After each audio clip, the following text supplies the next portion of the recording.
Today is March 13, right Lee? It's 13.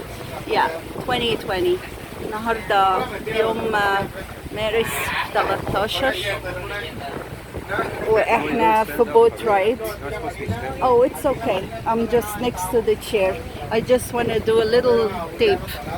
And we're going for a boat tour. طالعين على رحلة في المركب. بس رحلة قصيرة. It's a short trip for 50 minutes to the arch. رايحين نزور الارش، مكان كده زي صخر عالي.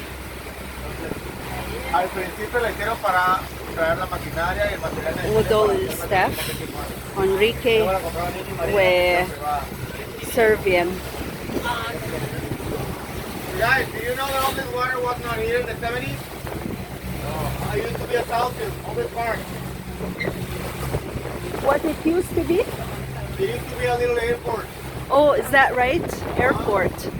بيقول إن المكان ده كان مطار. So at the beginning, the government started to build this marina to bring all necessary machines and the materials to make the highway from here to Tijuana.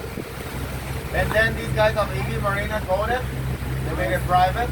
They made it one of the most exclusive marinas, exclusive and expensive marinas in Mexico. At least it's very expensive, that's for sure. Right on.